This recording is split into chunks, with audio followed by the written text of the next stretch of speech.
What is the folklore? Like, what do they say when they say what's the biggest one? I mean, I have people that told me that they found a 60-foot anaconda. That guy's a drunk. I think maybe he's telling the truth. Picture didn't happen. Remember the movie with Jennifer Lopez and Ice Cube? I remember that there was one.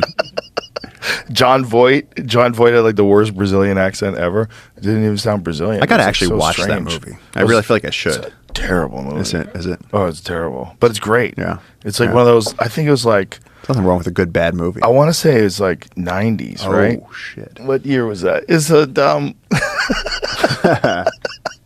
But the actual big anaconda. Look at the size of it. The one that's coming behind Ice Cube. The actual big anaconda was, I think it was that. Like, I've seen that image before, yeah. John Voight. Jeez. You should hear his Brazilian accent too. It's crazy. It doesn't even make sense. Wait, does he eat two people at once? Yeah, bro. Oh shit. It's a movie. Wow. One person is not scary enough. Got to be tied together somehow. Could eat you and your family.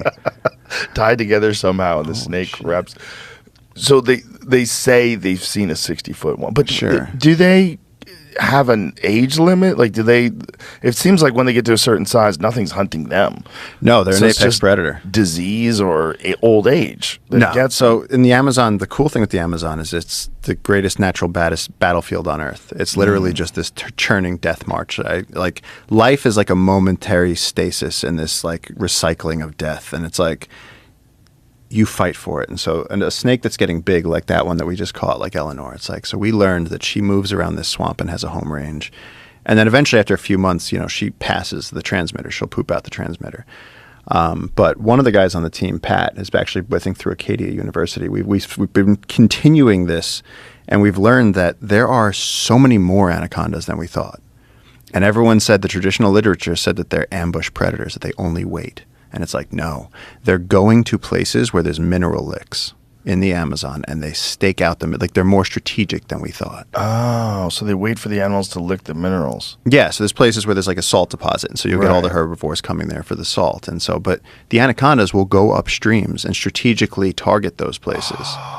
And so one time we saw an anaconda eating a peccary, which is, for everybody that doesn't know, is a wild boar. Like a javelina. Yeah. And like I was at a stream trying to take a picture of a butterfly, and I heard this, and I looked down, and there's like a 16-foot anaconda, and it just bent this peccary in half, and it was just looking at me, and it was like, and then it split. And so once a snake leaves its meal, it's very unfortunate, but once a snake leaves its meal, it's not going to come back to it. So the snake left because unknowingly we got too close. So we had wild boar that night. We just threw it on the barbecue. Wow. Oh, speaking of eating things, Jamie, I think it's just called monkey head. I've been dying to show you this. Can I ask you a question, though? Yeah. How old did they get? Like the one that you got that was 18 feet, how old do you think she was? The thing is, they have indeterminate growth. So you take a baby anaconda. They're live born, by the way, not in eggs. And so you get a brand new, slimy little anaconda, and they come out, and their food for like the jabiru storks, for other caiman, for even fish. The fish are brutal, man. I caught a baby caiman the other day. He had no toes because the piranhas were eating his toes off. Whoa. But the anaconda is interesting because it has this outsized impact on the whole ecosystem, because they start off basically as prey. They're just these little 2-foot worms. But then as they grow, then all of a sudden they can eat bigger things. Then they can eat the caiman back. Then they can start eating the birds. And then all of a sudden they're eating capybara.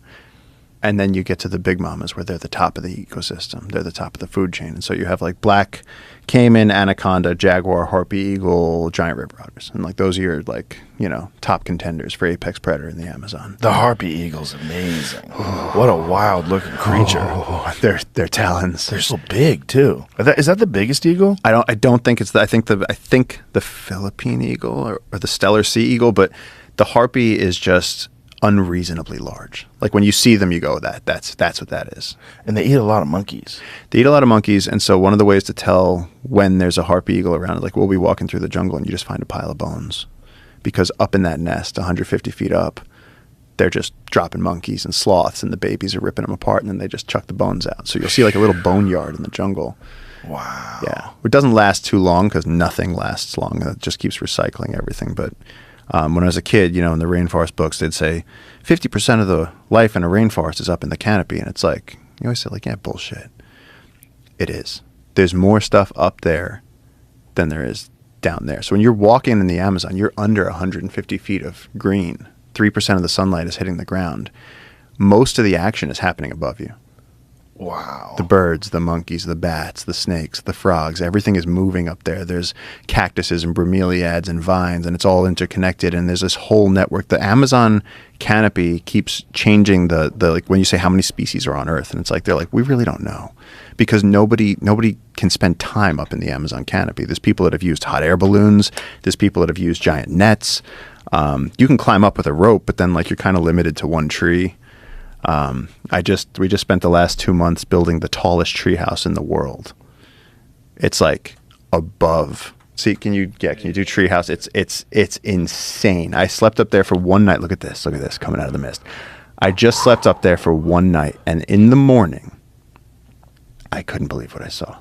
We woke up, and it was like what they tell you in the rainforest books. It was like there was like 3 species of monkeys, like 15 different species of birds. There was things just moving all over the place. There's what a leaf cool cutter little treehouse. Little. It takes like 10 minutes to walk up there. That's badass. Yeah, apparently it's the tallest treehouse in the world. It's in the middle of the Amazon now, and we got solar So how many panels feet up up is it? I think the floor is about 110 feet up. And how long did it take to build this thing? A couple of months. Took like 3 months, actually. We brought in some expert treehouse builders. These guys, the treehouse community, and that's insane. They build treehouses all over the world, but this one, it was like we had to figure out, like, how do you even build a stair? The staircase was half the project. How do you build a staircase to get up to the top of this tree? It's amazing. You guys did an amazing job. I love it. Yeah. God, I want to go. It's beautiful. Yeah, there it is. The solar panels. Look at that. That's incredible. So you get electricity up there. That's fucking badass. Yeah. Yeah, no, it's That's really still cool. there right now? Still there. No, it just got there. You see how fresh that wood is. It's like it's not even done. Like, I left there to come here. You sleep there when you're there? That's your spot? Yeah, me and my girlfriend just slept up there, and oh my we God, woke up you talked to a girl into going up there? She must be an angel. Crazy. Dude, if you're gonna hang out with me, there's a lot of snakes, a lot of climbing. Oh, like, I can imagine. You can only be you got to go to the crazy. treehouse. But now, so when you wake up in the morning and look out from there, it's got to be insane. I mean, first of all, the sun coming up in the east, and you have like red apocalypse, beautiful like mist coming off the jungle, and you have spider monkeys like excited because that's a ficus, and so everyone's excited to eat. So all the animals are coming to the treehouse, and so you have like howler monkeys, spider monkeys, capuchins, squirrel monkeys. I can't even name all the birds for you; it'd just take too long. But it's like cacophonous. Like I couldn't talk to you